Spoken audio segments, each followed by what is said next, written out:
Hello sa inyong lahat! Sa video na to ay comment ni Jovelyn Morales ang aking sasagutin. Hello po ma'am! Ask ko lang po, kung mag-tourist visa ako from Dubai, possible po ba makahanap ng work sa Spain? At kung makahanap man po ako ng work kung sakali, pwede po ba kaya ako mag-work live out?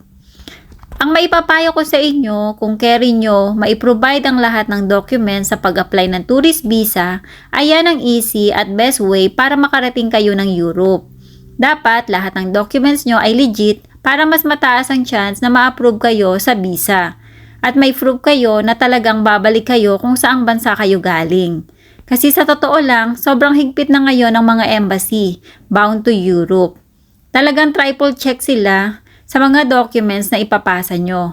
Dapat may enough funds kayo sa inyong mga bank account.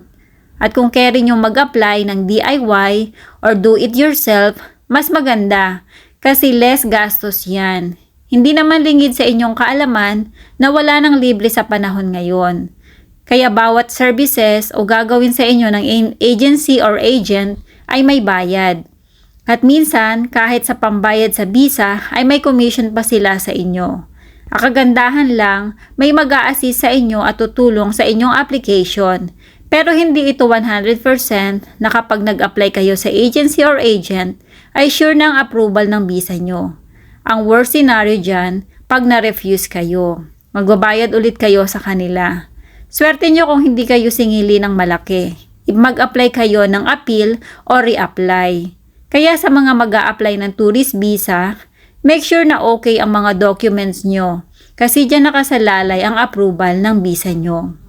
About naman sa kung makakahanap ng work kahit tourist visa ka lang dito sa Spain, oo naman kasi 95% more or less ang nagpunta dito na wala talagang working visa. Mostly tulad ko ay from other Schengen countries na lumipat lang dito. Basta babae ang pupunta dito sa Spain ay malaki ang chance na makahanap agad ng trabaho dahil mga babae ang hinahanap ng mga amo dito. Remind ko lang na ang trabaho na pwede nyo muna mapasukan ay pagiging chika or katulong sa bahay. Mas mabilis kayong matatanggap sa trabaho kung magagamit yung reference ang previous employer nyo kung saan kayo may experience as domestic helper. Kasi yan ang importante sa lahat.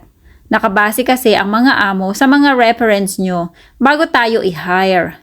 Kaya sana ma-experience kayo as domestic helper abroad. Hindi pwede kung nasa Pilipinas ang ibibigay nyong reference. Dapat galing abroad. Depende rin naman minsan sa swerte. Kasi marami din tayong mga kababayan na mabilis nakakatagpo ng amo o trabaho dito. May reference man o wala. Basta once na pupunta kayo dito, magdala ng 1,000 euro para sure na hindi kayo may stress sa budget. Itago lang mabuti ang pera kasi minsan may mga magnanakaw pala na makakasama sa titirhan nyo. Kasi nangyari sa akin yan nung bago pa lang ako dito. Ninakawan ako ng 120 euro. Kinuha sa wallet ko na nakalagay sa bag ko na nasa bed ko lang. 3 lang kami noon sa bahay. At ang 2 kong kasama sa bahay that time ay hindi ko kakwarto. Sila ay nasa katabi naming room.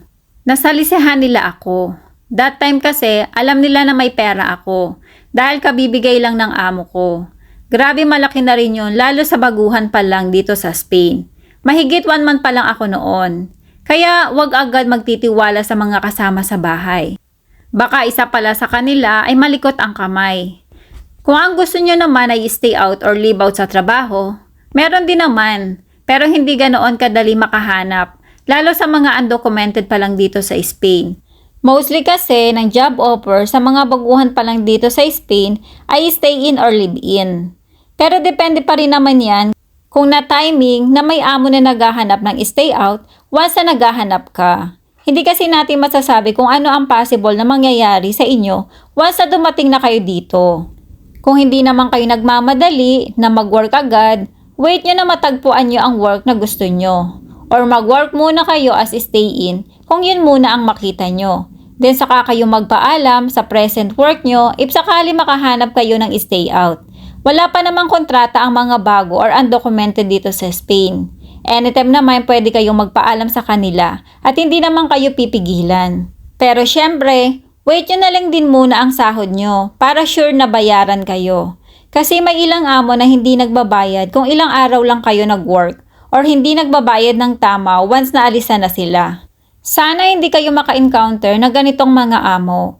Once na stay out ang hahanapin nyo, huwag nyo kunin kung aabot din ng 11 o 12 hours ang working hours nyo sa kanila. Kasi lugi kayo noon. Syempre, stay out kayo, kaya dapat 8 hours o 9 hours work lang kayo. Marami din kasi dito ang stay out na mahaba pa rin ang oras ng work nila. Kahit pa sabihin na may 2 oras na pahinga. Sa aking palagay, mas mabuti yung walang rest para mas mabilis matapos ang trabaho. At pwede ka pa namang makahanap ng part-time kahit 2 oras paminsan-minsan after ng trabaho mo. Sayang din kasi yun, pandagdag din yun sa pambayad sa bahay at allowance.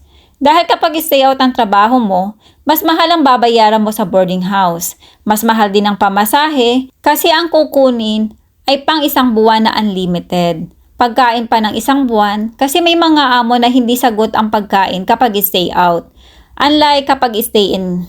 Kapag stay in ka kasi sa trabaho, less ka sa lahat ng gastos. Dahil sa amo ka nakatira ng 5 araw at kalahati. Sila bahala sa pagkain mo, less ang bayad ng boarding house mo, at Saturday at Sunday ka lang na mamamasahe.